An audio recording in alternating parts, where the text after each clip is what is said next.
आज महात्मा ज्योतिराव फुले विद्यालय मोरवाड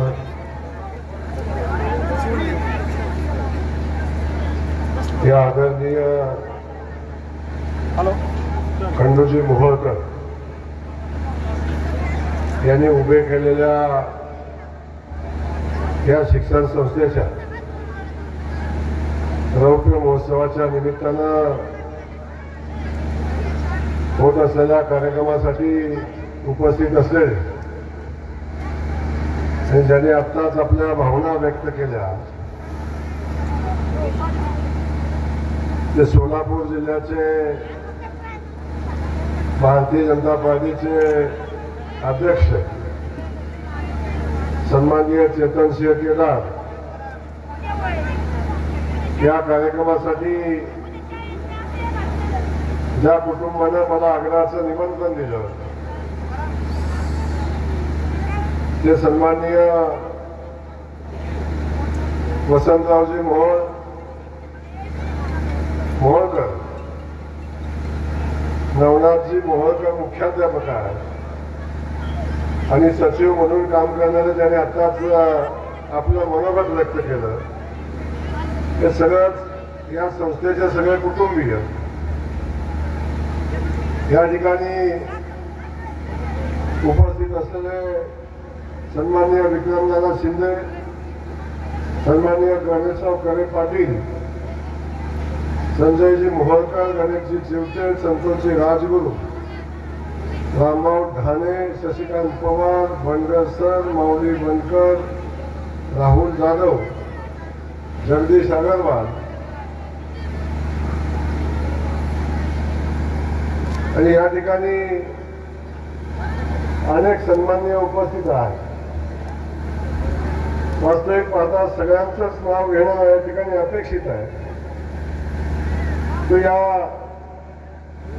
गावचे सरपंच रामहरी कुदरे, भाजपचे कार्यकर्ते सन्माननीय धर्मराज गाळे, सूर्यकांत पाटील, शिवसेनेचे उपजिल्हा प्रमुख आहेत. असे अनेक सन्माननीय आजच्या या कार्यक्रमाला या ठिकाणी उपस्थित आहेत. त्यासोबत या शिक्षण संस्थेचे सगळेच पदाधिकारी, सगळा शिक्षक स्टाफ, या ठिकाणी पालक पण आहेत ना. आज हा रौप्य महोत्सव सोहळा होत असताना उपस्थित असलेले संस्थेचे सगळेच या गावचे नागरिक असतील, आजूबाजूच्या परिसरातले संस्थेशी संबंध असणारे सगळे नागरिक बंधू असतील, खास करून आमच्या एवढ्या मोठ्या संख्येनं माता भगिनी या ठिकाणी उपस्थित आहेत. त्या सगळ्यांचं मी मनापासून स्वागत करतो आणि या सगळ्यांचं स्वागत करत असताना कॅमेरा लावून अगदी माझ्याकडं काय बोलतोय याच्या संदर्भात माहिती घेत असलेले माझे सगळेच पत्रकार बांधव त्यांचंही मी मनापासून या ठिकाणी स्वागत करतो. आणि खास करून आजच्या या कार्यक्रमाच्या निमित्तानं या संस्थेचे संस्थापक सन्माननीय खंडूजी मोहोळकर यांना मी मनापासून अभिवादन करतो की त्यांनी प्रचंड कष्टातून एक शिक्षक म्हणून काम करत असताना या संस्था उभ्या केल्या. मला वाटतं हे छोटं 4 आहेत ना, 4 हायस्कूल उभी केली आणि हायस्कूल उभं करत असताना स्वतःचं कर्तृत्ववान सुसंस्कृत असं कुटुंब तयार केलं. शिक्षण संस्थेमध्ये शिक्षण क्षेत्रामध्ये काम करत असताना हे अख्खं कुटुंब सामाजिक क्षेत्रामध्ये काम करतं आणि सामाजिक क्षेत्रामध्ये काम करत असताना उद्योग व्यवसायामध्ये त्याही ठिकाणी ते यशस्वीरित्या काम करत असतात.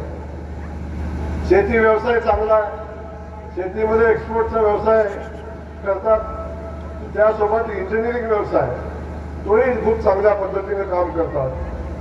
मला वाटते वेगवेगळ्या ठिकाणी काम करत असताना बुलेट ट्रेनचं काम पण त्यांच्याकडं आता या त्यांच्या फॅक्टरीमध्ये काम केलं जातं. असे अनेक व्यवसाय यशस्वीरित्या पार पाडत असताना या ठिकाणी शिक्षण संस्थाही तेवढ्या चांगल्या पद्धतीने चालवण्याचं काम या निमित्ताने हे सगळेच कुटुंबीय करत असतात.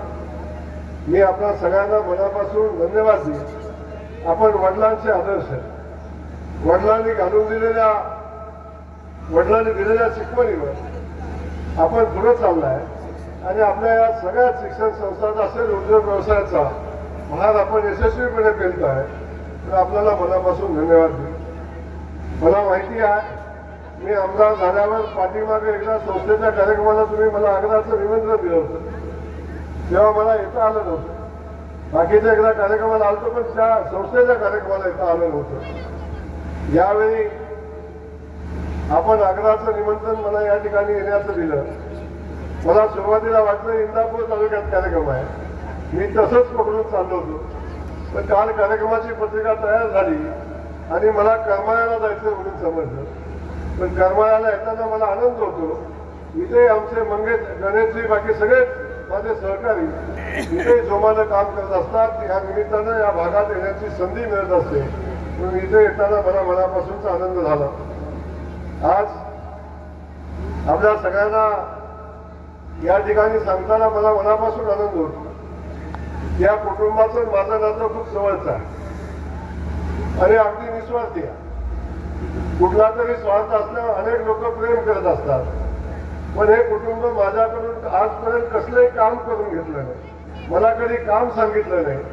परंतु माझ्या सुखदुःखामध्ये जमेल तेव्हा माझ्या पाठीशी उभं राहण्याचं काम हे कुटुंबीय करत असतात. आणि आज तर मी राज्याचा ग्रामविकास खात्याचा मंत्री म्हणून इथं आलोय.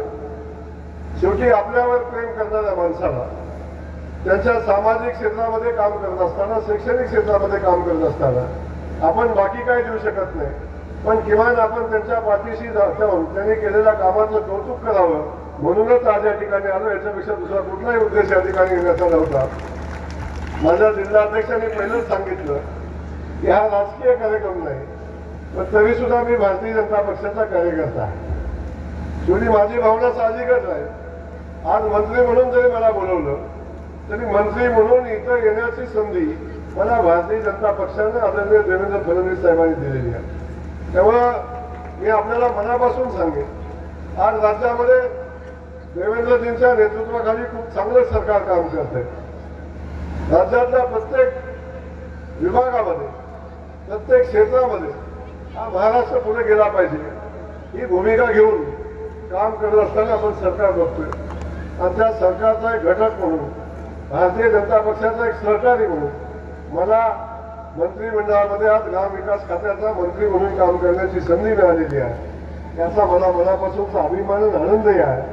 तुम्ही माझ्या नेतृत्वानं, माझ्या पक्षानं आज माझ्यावर विश्वास टाकला आणि सामान्य कुटुंबातला, माझ्या मागे काही कारखानदारी नाही, माझे वडील कुठल्या कारखान्याचे चेअरमन नव्हते, आमदार नव्हते, जिल्हा परिषद सदस्य नव्हते, पंचायत समितीचे सदस्य नव्हते, सांगायला कुठला इतिहास नव्हता. एका शेतकऱ्याचं, एका रेशनिंग दुकानदाराचं पोरगं बघता बघता 4 वेळा आमदार झालं आणि आज राज्याचा ग्रामविकास खात्याचा मंत्री म्हणून काम करत आहे. पण हे सगळं करत असताना प्रचंड मोठा संघर्ष प्रत्येकाच्या जीवनामध्ये असतो आणि तोच संघर्ष माझ्या जीवनामध्ये आहे. आपण सगळेजण बघता, एखाद्या सामान्य कुटुंबातलं पोरगं पुढे जाऊन जर राजकीय प्रगती करतंय, वेगवेगळ्या क्षेत्रामध्ये काम करतंय आणि प्रस्थापितांच्या आसनाला, प्रस्थापिताच्या स्थानाला जेव्हा धोका निर्माण होतो तेव्हा सगळे प्रस्थापित चारही बाजूनं अशा एका सामान्य कुटुंबातल्या मुलाला, सामान्य कुटुंबातल्या नेतृत्वाला घेरण्याचं काम करत असतात. आणि मला माहिती आहे, अनेक प्रस्थापितांच्या समोर नेतृत्व उभी राहत असताना असे अनेक नेतृत्व उभी राहता या प्रस्थापितांच्या जाळ्यामध्ये अडकून संपून गेली. एखादा दुसरा असं उदाहरण असतं की सगळ्या संकटावर मात करून, सगळ्या प्रसंगावर मात करून ताकदीनं उभं राहण्याचं काम एखादं दुसरं नेतृत्वच करू शकतं. त्याचं मला बघितलं असेल, मी पहिल्यापासून अगदी सामान्य कुटुंबात आलेला, पण पहिल्यापासून अगदी पहिल्या निवडणुकीचा फॉर्म भरल्यापासून आजपर्यंत निवडणूक लागली, जयकुमार बरोबर संकट आलेलं असं कधी झालं नाही, कधी झालं नाही. अगदी मंत्री व्हायच्या आधी, मंत्री झाल्यावर, मंत्री होऊ नये म्हणून, आमदार होऊ नये म्हणून आणि झाल्यावर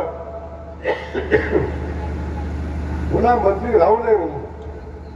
आणि मी मोहोळकरांच्या कार्यक्रमाला येत असताना अनेकांना वाटलं होतं की जयकुमार गोरे कसा येतोय, आमदार म्हणून येतोय का आणखी कसा येतोय, अशा पद्धतीची भूमिका अनेक लोकांच्या मनामध्ये होती. पण मला या ठिकाणी सांगताना आनंद होतो जेव्हा आपण सामान्य माणसासाठी काम करतो, लोकांना केंद्रबिंदू मानून काम करतो आणि परमेश्वरानं आपल्याला ज्या कामासाठी जन्माला घातलं, परमेश्वरानं जी जबाबदारी आपल्याला दिली, ती जबाबदारी जेव्हा आपण इमाने पार पाडतो तेव्हा प्रत्येक संकटामध्ये परमेश्वर जनता आपल्यासोबत उभी राहते आणि ही भूमिका घेऊन माझ्यासारखा कार्यकर्ता काम करत असतो. म्हणून मला आपल्याला एवढंच सांगायचं, या भागामध्ये येत असताना मोरवाडसारखं छोटंसं गाव, या भागामध्ये येत असताना आपण सगळ्यांनी माझं खूप आनंदाने स्वागत केलेलं आहे. या भागाचा पालकमंत्री म्हणून, खास करून सोलापूर जिल्ह्याचा पालकमंत्री म्हणून काम करण्याची संधी मला माझ्या पक्षानं दिली, नेतृत्वानं दिली, आदरणीय देवेंद्रजींनी दिली. कदाचित मी मंत्री म्हणून कुठलं खातं मिळावं याच्याबद्दल मी कधी आग्रही नव्हतो, मी कधी मागितलं नाही, मंत्रीपद सुद्धा मी कधी मागितलं नाही. पण मी मनापासून सांगेन, पंढरीच्या नगरीचा पालकमंत्री व्हावा ही माझी मनापासूनची अपेक्षा होती, मनापासूनची इच्छा होती. आणि पांडुरंगानं ते माझं म्हणणं ऐकलं आणि पांडुरंगाची सेवा करण्याची संधी मला या निमित्तानं पालकमंत्री म्हणून मिळालेली आहे. मी आपल्या या भागाच्या सगळ्या सहकारी बांधवांना सांगेन, जरी हा राजकीय कार्यक्रम नसला तरी सुद्धा आता जेव्हा आपल्याला एखादी संधी मिळत असते, जेव्हा एखाद्या ठिकाणी आपल्याला काम करत असताना आपलं काम पुढे घेऊन जाण्याची संधी मिळत असते, तेव्हा आपण मिळालेल्या संधीचं सोनं केलं पाहिजे ही भूमिका असते. कारण राजकारण कायम अनिश्चित असते, कधीच आयुष्यभर कुठलंच पद कुणासोबत राहत नाही. आज मी मंत्री आहे, उद्या आहे नाही माहिती नाही, पण जोपर्यंत आपण आमदार आहे, जोपर्यंत आपण मंत्री आहे, तोपर्यंत आपण लोकांच्यासाठी काय केलं याचा मात्र इतिहास कायम लिहिला जातो.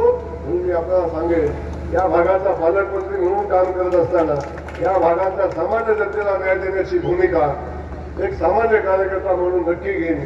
या मग कर्मा असेल, या भागातला परिचय असेल, या भागातल्या ज्या ज्या अडचणी असतील, ज्या ज्या अडचणी माझ्याकडून सोडवणं शक्य आहे त्या सगळ्या अडचणी सोडवण्याचा मी मनोभावे प्रयत्न करेन, हे मात्र मी आपल्याला मनापासून सांगेन.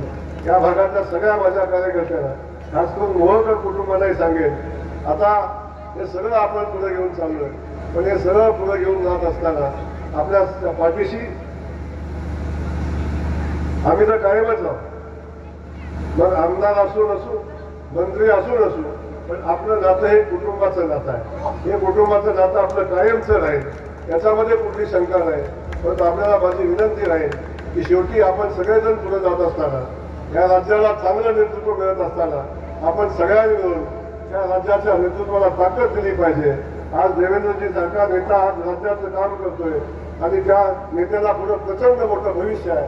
भारतीय जनता पक्ष आज सामान्य माणसाला केंद्रबिंदू म्हणून काम करतो आणि मोदीजी आज सामान्य माणसासाठी काम करतायत. तेव्हा सामान्य माणसाला सन्मान देणारा पक्ष, या पक्षाच्या पाठीशी आपण सगळे मिळून ठामपणे राहावं ही माझी अनऑफिशियल विनंती आहे. हा कार्यक्रम राजकीय मला माहिती नाही, मी बोलावं का नाही माहिती नाही, पण शेवटी तुम्ही मला मंत्री म्हणून बोलवला, बरोबर आहे ना? आणि मंत्री मला ज्या पक्षाने केला त्या पक्षाबद्दल इथं बोललं नाही तर अडचण येतो. माझी विनंती आपल्याला या निमित्ताने राहील, एवढंच आजच्या कार्यक्रमाच्या निमित्ताने सांगेल. या शिक्षण संस्थेचं काम आणि मनापासून काम करणारा शिक्षक इथं स्टाफ आहे.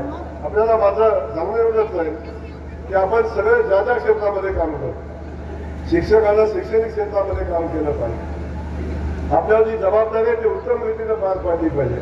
अलीकडच्या कालखंडामध्ये आपण बघतोय शिक्षणाचा दर्जा आणि या दर्जाबाबत कायम शंका उपस्थित केली जाते. पण या जगामध्ये प्रॅक्टिकल जीवन आपण जगत असताना, या जगात अपेक्षित असताना, आपल्याला जीवन जगत असताना आणि यशस्वी होण्यासाठी ज्या शिक्षणाची आवश्यकता आहे अशा पद्धतीचं शिक्षण आपल्या संस्थेतून मिळेल अशा पद्धतीची अपेक्षा या निमित्ताने मी व्यक्त करतो. बाकी अधिकचं न बोलता अगदी आमचे पत्रकार बंधू बघाच बसून बघतायत की काहीतरी आज मिळेल, पण आज काही देणार नाही तुम्हाला. व आपल्याला एवढंच या ठिकाणी सांगेल, आज मी एका कौटुंबिक कार्यक्रमाला आलो. अधिकचं न बोलता मी पुन्हा एकदा मोहोळकर कुटुंबाला मनापासून धन्यवाद देतो आणि आपण जे काम हातामध्ये घेतलंय त्या कामात मी कायम आपल्या सोबत राहीन अशा पद्धतीचा शब्द या निमित्तानं मी आपल्याला देतो. मला अशी बोलता बोलता आमच्या योगेशजीचं नाव घ्यायला राहिलं.